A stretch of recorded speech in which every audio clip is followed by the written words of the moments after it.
नमस्कार विद्यार्थी मित्रांनो, सध्या आपण आपलं इतिहासाचं चौथं प्रकरण भारतीय कलांचा इतिहास याचा अभ्यास करतोय. भारतीय कलांचा इतिहास अभ्यासत असताना भारतीय दृक्कला परंपरा याविषयी आपण माहिती घेतोय. भारतीय दृक्कलांचे दोन प्रकार आहेत, एक चित्रकला आणि दुसरी शिल्पकला. चित्रकलेचे पण दोन प्रकार आपण अभ्यासले, एक लोकचित्रकला शैली आणि दुसरी अभिजात चित्रकला शैली. आजच्या तासिकेला आपण दृक्कले परंपरेचा दुसरा जो प्रकार आहे शिल्पकला त्याची माहिती मिळवणार आहोत. पहा, शिल्पकलेचे पण दोन प्रकार, एक लोकशिल्पकला शैली आणि दुसरी अभिजात शिल्पकला शैली. तर सर्वप्रथम आपण पाहू लोकशिल्पकला शैली. तत्पूर्वी थोडंसं शिल्पकलेविषयी पहा. शिल्पकला म्हणजे माती किंवा दगड किंवा धातू या माध्यमाचा वापर करून एकतर कोरून किंवा घडवून तयार केल्या जाणाऱ्या मूर्ती, पुतळे किंवा कलापूर्ण भांडी किंवा इतर कुठल्याही दैनंदिन उपयोगाच्या वस्तू, त्याला आपण म्हणतो शिल्प. लक्षात आलं? शिल्प म्हणजे काय? शिल्पकला ही त्रिमितीय असते असं म्हटलं जातं. जसं चित्रकला द्विमितीय तसं शिल्पकला त्रिमितीय. कदाचित याच्यावरती रिकाम्या जागचं विधान विचारलं जाऊ शकतं की डॅश डॅश कला ही द्विमितीय असते किंवा डॅश डॅश कला ही त्रिमितीय असते. जर डॅश डॅश कला ही द्विमितीय असते असं विधान आलं तर उत्तर काय आहे त्याचं? चित्रकला. दोन बाजूंनी काढता येते, तिचा आनंद घेता येतो, बरोबर आहे, पाहता येते ती दोन बाजूंनी. आणि त्रिमितीय म्हणजे तीन बाजूंनी ती तयार करता येते, तिची निर्मिती करता येते, तिचा आनंद घेता येतो, ती काढता येते, ती त्रिमितीय. ठीक आहे, त्रिमितीय कला कोणती? शिल्पकला. आणि द्विमितीय कला कोणती? चित्रकला. तर ही त्रिमितीय असणारी जी शिल्पकला आहे त्या शिल्पकलेचं माध्यम काय आहे? एकतर माती, धातू किंवा दगड. आणि आपल्याला ही शिल्पकला कशा कशाच्या माध्यमातून पाहायला मिळते? एकतर शिल्प म्हणजे मूर्त्या, पुतळे किंवा कलापूर्ण भांडी किंवा इतर कुठल्याही वस्तू. ठीक आहे, मग अशा प्रकारची शिल्पकला आम्हाला कुठं कुठं पाहायला मिळते? एक उदाहरणादाखल आपल्या अवतीभोवती सुद्धा आपण अशा प्रकारची शिल्पकला अनेक ठिकाणी पाहत असतो. काही अशा वस्तू शिल्पकलेच्या कलापूर्ण अशा वस्तू आपल्या घरात सुद्धा असतात. कारण चार प्रकार पाहिले आपण, एक तर मूर्त्या असतात, पुतळे असतात, कलापूर्ण भांडी असतात किंवा वस्तू असतात. आणि यापैकी कुठल्या ना कुठल्या गोष्टी आपल्यासुद्धा घरामध्ये असतात ज्या कलापूर्ण असल्या पाहिजेत, सौंदर्यपूर्ण असल्या पाहिजेत, बरोबर आहे. ठीक आहे, तर अशा कलापूर्ण सौंदर्यपूर्ण अशा शिल्पकलेची उत्कृष्ट उदाहरणं आमच्या भारतात ठिकठिकाणी आम्हाला पाहायला मिळतात. जगभरातून लोक हे शिल्पकलेचे अद्वितीय, उत्कृष्ट, अतुलनीय असे नमुने पाहण्यासाठी सुद्धा भारतामध्ये येत असतात. आपल्या पुस्तकात त्याचं उदाहरण दिले, काही एक दोन उदाहरणं दिलेली आहेत. एक उदाहरण दिलेलं आहे ते म्हणजे औरंगाबादच्या जवळ वेरूळ नावाचं जे क्षेत्र आहे त्या वेरूळच्या लेण्यांमध्ये एकाच शिलाखंडातून, एकाच दगडातून कोरलेलं अद्वितीय, अतुलनीय असं कैलास मंदिर, शिल्पकलेचा उत्कृष्ट नमुना. पाहणाऱ्यांनी तोंडात बोट घालावं की कशा पद्धतीनं हे एकाच दगडातून इतकं अप्रतिम सौंदर्यपूर्ण असं शिल्प कोरलं गेलेलं आहे. आणि दुसरं, सारनाथ या ठिकाणी जो अशोक स्तंभ सम्राट अशोकाच्या काळामध्ये निर्माण केला गेला, त्या अशोक स्तंभाचा जो वरचा भाग आहे, शीर्ष भाग, त्या वरच्या भागावरती 4 सिंह कोरलेले आहेत. वास्तविक पाहता ते 4 आहेत, दिसतात 3च, म्हणून आपण 3 सिंह म्हणतो, पण ते किती? 4 सिंह आहेत. ते जे 4 सिंह त्या अशोक स्तंभावरती कोरलेले आहेत सारनाथ या ठिकाणच्या, ते 4 सिंह आपण आपल्या राष्ट्राच्या राजमुद्रेवरती घेतले आहेत, म्हणजे राष्ट्रीय प्रतीकामध्ये आपण त्याचा समावेश केलेला आहे. इतकं अद्वितीय आणि अप्रतिम असं ते शिल्प आहे. इसवी सन पूर्व 3ऱ्या शतकामध्ये सम्राट अशोकाच्या काळामध्ये कोरलं गेलेलं. म्हणजे पहा किती प्राचीन असा वारसा शिल्पकलेचा आमच्या भारताला लाभलेलं आहे. ही झाली उदाहरणं उत्कृष्ट शिल्पकलेची. अनेक ठिकाणी ती आम्हाला बघायला मिळतात, अभ्यासायला मिळतात. ठीक आहे, आता आपण बोलतोय या शिल्पकलेचा प्रमुख पहिला प्रकार म्हणजे लोकशिल्पकला शैली. पहा, आता लोककला परंपरा कशी निर्माण होते ते मी इथं सांगणार नाही, मागच्या तासिकेला आपण ते समजून घेतलेलं आहे. अभिजात कशाला म्हणतात आणि लोककला कशाला म्हणतात. मग ती चित्रकला असो की शिल्पकला असो, तर लोकशिल्पकला शैली ही लोकचित्रकला शैलीप्रमाणेच अत्यंत प्राचीनतम अशी आहे. म्हणजे साधारणपणे 4-5 हजार वर्षापूर्वीपासून आम्हाला लोकशिल्पकला शैलीचे नमुने पाहायला मिळतात. मग सुरुवात कुठं झाली, प्रत्येक गोष्टीची सुरुवात कुठे झाली ते बघावं लागतं, बरोबर आहे. मग लोकशिल्पकला शैलीची सुरुवात झाल्याची साक्ष, सुरुवात कुठे येऊ द्या हो, त्याची साक्ष, त्याचा पुरावा आम्हाला अभ्यासायला पाहायला मिळायला पाहिजे ना. त्याच्याशिवाय आम्ही विश्वास कसा ठेवणार. बाप दाखवणं तर श्राद्ध कर, अशी आमची पद्धत आहे, बरोबर आहे. चिकित्सक चौकस पद्धतीने आम्ही विचार करतो ना. ठीक आहे, त्यासाठी लोकशिल्पकला शैलीची सुरुवात झालेली आहे ती अश्मयुगामध्ये. अश्मयुगीन काळात हजारो वर्षापूर्वी कशाच्या स्वरूपात झाली. मग आपण म्हणतो की अश्मयुगीन काळामध्ये लोकशिल्पकला शैलीची सुरुवात झाली. त्याचा पुरावा काय. त्याचा पुरावा म्हणजे अश्मयुगीन माणसाने तयार केलेलं दगडी हत्यार, म्हणजे दगडी हातकुऱ्हाड. कुऱ्हाड ज्याला सुरुवातीला लाकडी दांडा बसवलेला नव्हता, फक्त पात्याप्रमाणे त्याला आकार दिलेला होता. ठीक आहे, त्याला धार दिलेली होती त्याच्या दगडाच्या त्या पात्याला. ती अश्मयुगीन माणसानं तयार केलेली जी हातकुऱ्हाड आहे ते पहिल्या शिल्पकलेचा नमुना, लोकशिल्पकलेचा नमुना म्हणून आम्हाला पाहायला मिळतो आणि आम्ही तो लोकशिल्पकलेचा नमुना म्हणून सांगू शकतो. ठीक आहे, त्या हातकुऱ्हाडीची गणना लोकशिल्पकला शैलीचा नमुना म्हणून केली जाते. पुढं आपण बघतो हडप्पा संस्कृतीमध्ये सुद्धा अनेक मूर्त्या सापडलेल्या आहेत. मग दगडी आहेत, मातीपासून तयार केलेल्या मूर्त्या आहेत, पुतळे आहेत. म्हणजे हडप्पा संस्कृतीपासून पुढं आपण बघतो की अनेक ठिकाणी त्या ठिकाणच्या प्रादेशिक संस्कृत्यांमध्ये मूर्त्या तयार करणं, पुतळे तयार करणं एक धार्मिक विधीचा भाग म्हणून त्यांची पूजा करणं किंवा ते कोणाला तरी अर्पण करणं, म्हणजे पाण्याला अर्पण करणं असेल, नदीला अर्पण करणं असेल, समुद्राला अर्पण करणं असेल किंवा कोणा दुसऱ्याला अर्पण करणं असेल, धार्मिक विधीचा भाग म्हणून. पण त्या काळातही म्हणजे हडप्पा संस्कृतीपासून आजपर्यंत आपण बघतो मातीचे पुतळे किंवा मातीच्या मूर्त्या घडवण्याचं काम चालतं किंवा दगडाचे पुतळे, दगडाच्या मूर्त्या किंवा धातूच्या मूर्ती किंवा धातूचे पुतळे बनवण्याचं काम चालतं. आजही आपण बघतो म्हणजे हडप्पा संस्कृतीपासून आजपर्यंत ही शिल्पकला शैलीची परंपरा कशी चालत आलेली आहे. पहा, आजही महाराष्ट्र आपला किंवा गुजरात असेल, बंगाल असेल, बिहार असेल, या प्रदेशामध्ये आजसुद्धा अशा प्रकारच्या मूर्त्या, पुतळे तयार केले जातात. उत्सवाच्या निमित्ताने त्यांची विधिवत पूजा केली जाते, ते अर्पण केले जातात, बरोबर आहे. मग आमच्या महाराष्ट्राचा जर विचार केला तर महाराष्ट्रात गणपतीच्या वेळेस गणपतीच्या मूर्त्या तयार केल्या जातात, बरोबर आहे. किंवा गौरीच्या मूर्त्या, गौरीचे मुखवटे तयार केले जातात.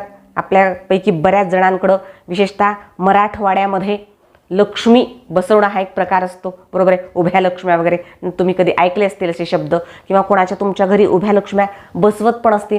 ठीक आहे, म्हणजे लक्ष्म्या उभ्या करत असतील. ठीक आहे, म्हणजे हा सण गौरी गणपतीचा सण ज्याला आपण म्हणतो, या गौरी गणपतीच्या सणाच्या निमित्ताने किंवा नवरात्रामध्ये देवीच्या मूर्ती तयार केल्या जातात, बरोबर आहे. म्हणजे आजही किंवा पोळ्याला, बैलपोळ्याला बैल तयार केले जातात मातीचे. हे गौरी गणपतीचे मुखवटे असतील, मूर्त्या असतील, देवीच्या मूर्त्या असतील किंवा बैलपोळ्याला तयार केले जाणारे मातीचे बैल असतील, हे कशाची उदाहरणं आहेत, हे कशाचे नमुने आहेत, हे लोकशिल्पकलेचे नमुने आहेत. लोकशिल्पकलेतूनच पुढं अभिजात शिल्पकला विकसित झालेली आहे. अगदी बाळबोध प्राथमिक अवस्थेतलं जे काही आहे ते लोककला आहे. ठीक आहे, त्याच्या पुढं आपण बघतो काही गावांमध्ये आपल्या पूर्वजांचं स्मरण म्हणून लाकडी खांबावरती मुखवटे बसवले जातात. ती सुद्धा एक शिल्पकलाच आहे, बरोबर आहे. ती एक मूर्तिकलाच आहे. लाकडी खांबावरती लाकडी मुखवटे तयार करणं. पहा, जगन्नाथपुरीची यात्रा असते. त्या जगन्नाथपुरीच्या यात्रेमध्ये श्रीकृष्ण, त्यांचा भाऊ बलभद्र किंवा बळीराम आणि बहीण सुभद्रा यांचे लाकडी मुखवटे तयार केले जातात आणि त्यांची रथयात्रा काढली जाते. म्हणजे आपल्या पूर्वजांचं स्मरण म्हणून सुद्धा काही भागामध्ये अशा प्रकारचे लाकडी मुखवटे तयार करण्याची पद्धत आहे आणि ते सुद्धा लोकशिल्पकला शैलीचाच नमुना आहे. त्याशिवाय आंध्र प्रदेशात आणि विशेषतः कर्नाटकात आणि कर्नाटकाला लागून असलेल्या, कर्नाटकाच्या सीमेला लागून असलेल्या, सीमावर्ती भागात असलेल्या महाराष्ट्रातल्या गावांमध्ये, जे महाराष्ट्र, कर्नाटक आणि आंध्र प्रदेशामध्ये विरगळ तयार केली जातात. तर विरगळ म्हणजे काय? विरगळ म्हणजे आपल्या राष्ट्राच्या, राज्याच्या, प्रदेशाच्या, त्या गावाच्या रक्षणासाठी शासकाला वेळोवेळी सैनिक मदत करीत असतात. म्हणजे आपल्या गावाच्या, क्षेत्राच्या, राज्याच्या, राष्ट्राच्या रक्षणासाठी ते आपल्या प्राणांची बाजी लावतात, आपल्या प्राणांचं बलिदान देतात. अशा दुसऱ्यासाठी, राष्ट्रासाठी प्राणांचं बलिदान देणाऱ्या वीरांचं स्मरण म्हणून, त्यांच्याप्रती कृतज्ञता म्हणून, त्यांचं परत परत प्रत्येक पिढ्यांनी स्मरण करावं यासाठी म्हणून मंदिराच्या बाहेर विरगळ म्हणजे दगडामध्ये त्यांचं स्मरण म्हणून त्यांचं शिल्प कोरण्याची पद्धत आमच्याकडे आहे. म्हणजे त्या क्षेत्रामध्ये ज्या ज्या सैनिकांनी, वीरांनी, सेनापतींनी आमच्या राष्ट्राच्या रक्षणासाठी म्हणून आपल्या प्राणांचं बलिदान दिलं, त्यांचे पुतळे, त्यांचं शिल्प त्या दगडावरती कोरण्याची पद्धत आहे आणि तो दगड मंदिराच्या बाहेर ठेवला जातो. ठीक आहे, त्याला विरगळ असं म्हटलं जातं. असे अनेक ठिकाणी आंध्रामध्ये, तेलंगणामध्ये, कर्नाटकामध्ये, आपल्या महाराष्ट्रात विरगळ आपल्याला दिसून येतात. त्यासोबतच आदिवासी खेड्यापाड्यांमध्ये, वाडी वस्त्यांवरती, त्या ठिकाणी आपल्यासारखे काही धान्य साठवण्यासाठी मोठमोठाले धातूचे कंटेनर नसतात. मग आदिवासी खेड्यापाड्या वस्तींवरती मातीच्या धान्य ठेवण्यासाठी तयार केलेल्या कोठ्या असतात, कंटेनर असतं. ते सुद्धा शिल्पकलेचा नमुनाच आहे. कारण आपण म्हटलं आहे की कलापूर्ण भांडी, वस्तू, दैनंदिन उपयोगाच्या कुठल्याही वस्तू, मूर्ती आणि पुतळे हे शिल्पकलेचे नमुने असतात. त्यांना आपण शिल्प असं म्हणू शकतो. ठीक आहे, म्हणजे लोकशिल्पकला शैली जी आहे ती अशी अश्मयुगीन काळापासून ते आजपर्यंत आम्हाला ठिकठिकाणी आपल्या अवतीभोवती पाहायला मिळते. ठीक आहे, हा झाला लोकशिल्पकला शैलीचा भाग. याच्यावरती 3 गुणांसाठी आपल्याला सविस्तर उत्तर लिहा असा प्रश्न विचारला जातो, किंवा 2 गुणांसाठी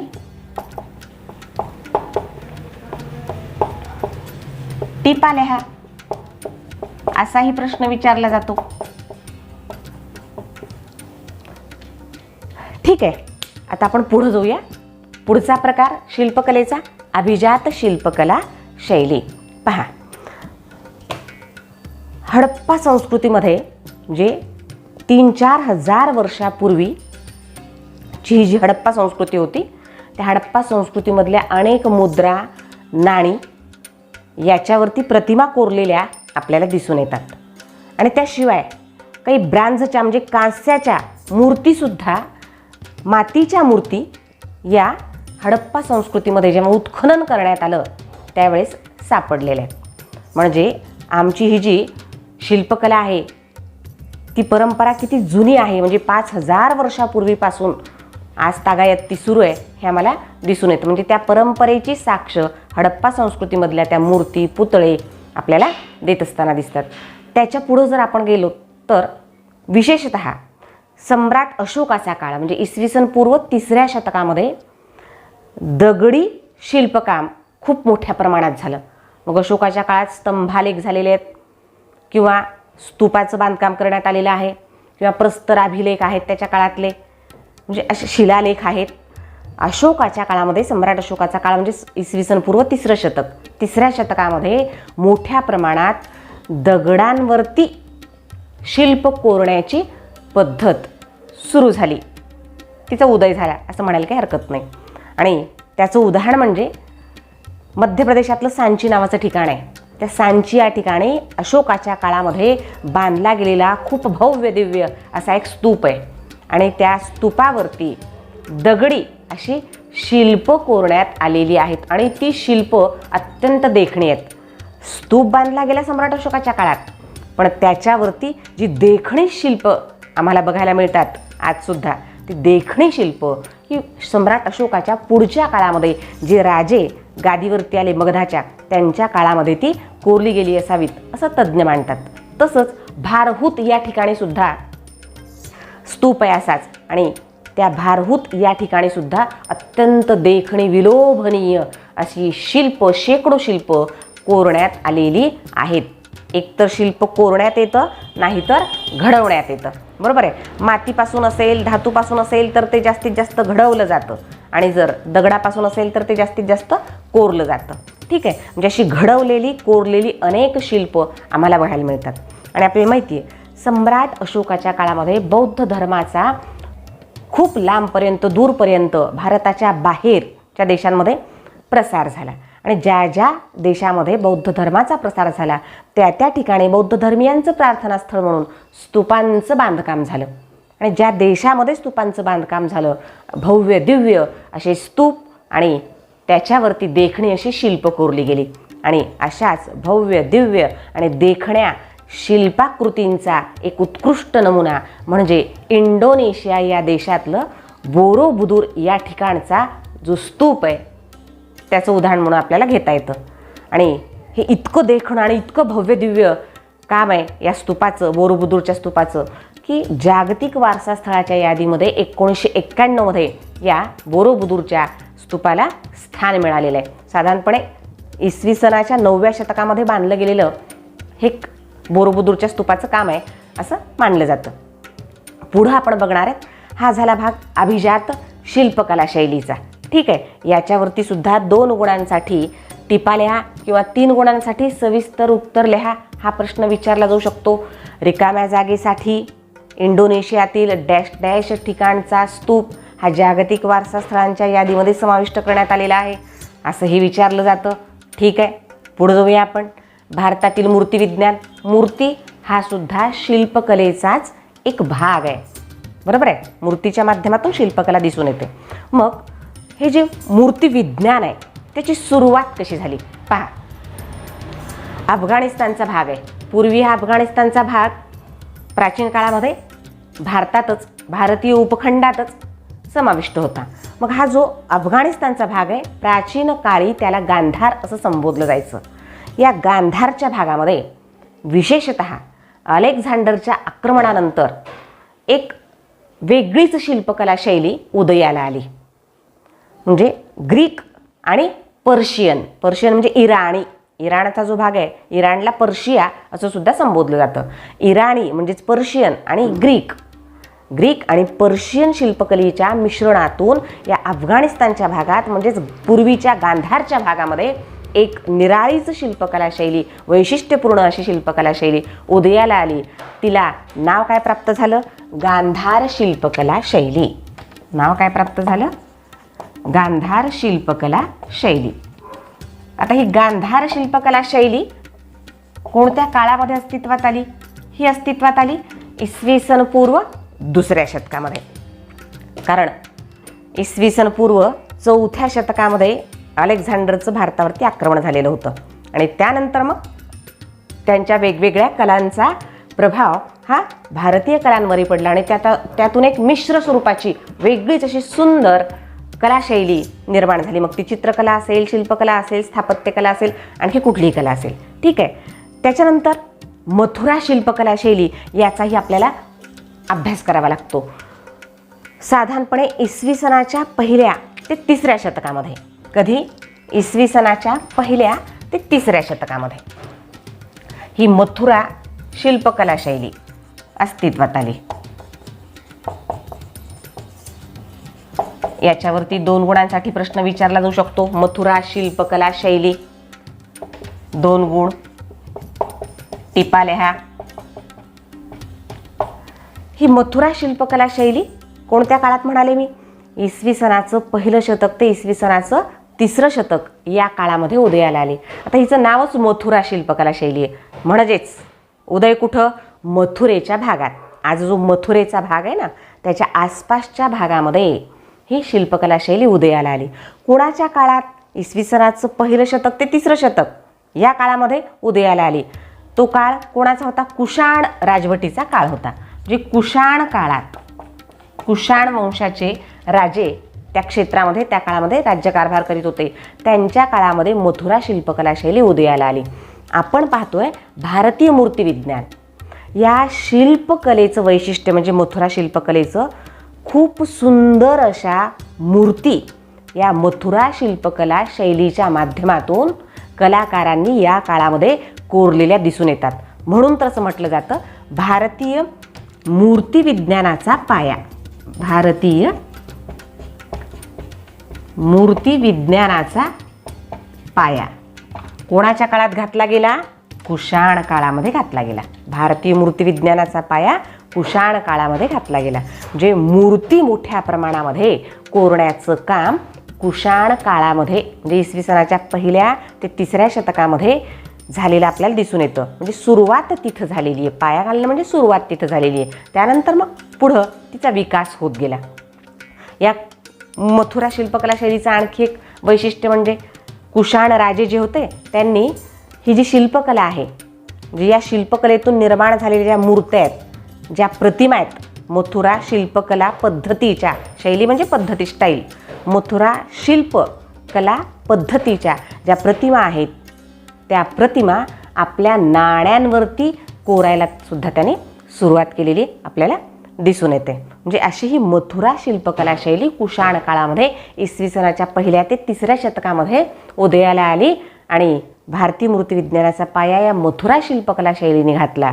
आणि कुशाण राजांनी या शिल्पकलेचा विकास करीत असताना आपल्या नाण्यांवरती देवाधिकांच्या प्रतिमा कोरण्याची पद्धत सुरू केली. हे पहिल्यांदाच घडत होतं म्हणून तर आपण त्याचा अभ्यास करतोय. पुढं गुप्तांच्या काळामध्ये या मूर्तिविज्ञानाचा विकास झालेला आपल्याला दिसून येतो. पाया कोणाच्या काळात घातला मूर्तिविज्ञानाचा? कुशाण काळामध्ये. पण गुप्तांच्या काळामध्ये काय झालं? मूर्तिविज्ञानाचा विकास झाला.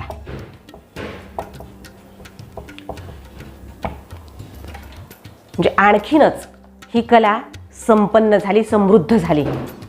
आणखीन अनेक वैशिष्ट्यपूर्ण गोष्टींचा अंतर्भाव या मूर्तिकारांनी कलाकारांनी आपली कला करीत असताना मूर्त्या तयार करीत असताना त्याच्यामध्ये केलेला आपल्याला दिसून येतो. आणि त्याच्यामुळे झालं काय?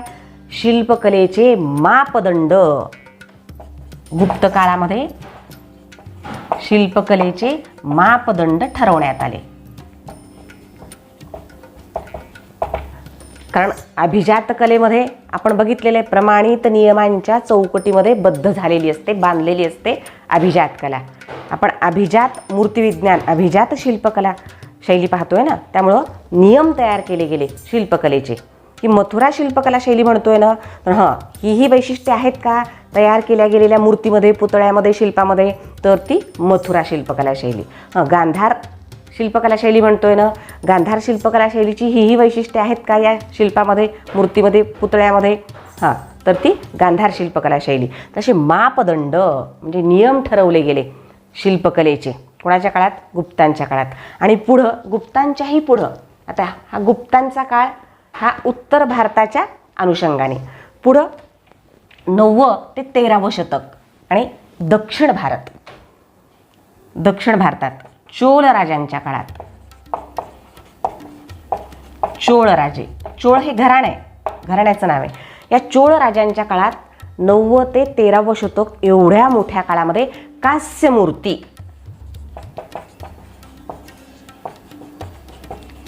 मूर्तिकलेचा विकास झाला. काशापासून म्हणजे हा मिश्र धातू आहे. कास हा मिश्र धातू आहे, ज्याला तुम्ही ब्रॉन्झ असं म्हणता. त्या ब्रॉन्झपासून, कास्यापासून मूर्ती तयार करण्याचं काम खूप त्याला वेग आला. त्या कामामध्ये विकास झाला. आणि मग नटराज असेल किंवा लक्ष्मीच्या असतील, विष्णूच्या असतील, शंकर पार्वतीच्या असतील, अशा मूर्ती कांस्यापासून या चोळ काळामध्ये ठिकठिकाणी मोठ्या प्रमाणामध्ये निर्माण झालेले आपल्याला दिसून येतात. आणि हळूहळू हे जे मूर्तिविज्ञान आहे, प्रत्येक गोष्टीच्या पाठीमागं विज्ञान असतं. ठीक आहे, बरोबर आहे. आपण ताठ उभं राहू शकतो जमिनीवरती, याच्या पाठीमागं पण विज्ञान आहे. बरोबर आहे. सूर्याभोवती अनेक ग्रह फिरतात, याच्या पाठीमागं पण विज्ञान आहे.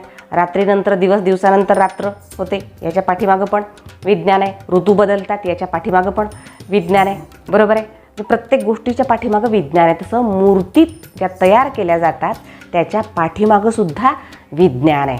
ठीक आहे. त्या विज्ञानाचा अवलंब करून, त्या शास्त्राचा, त्या नियमांचा, त्या वैशिष्ट्यांचा, त्या बाबींचा काटेकोरपणे अवलंब करून विविध कलाशैली या काळामध्ये विकसित होत गेलेला आपल्याला दिसून येतं. तर हा संपूर्ण भाग आज आपण पाहिला तो भारतीय शिल्पकला शैलीच्या संदर्भात. पुढच्या तासिकेला स्थापत्यकला शैलीविषयी आपण माहिती पाहूया. ठीक आहे.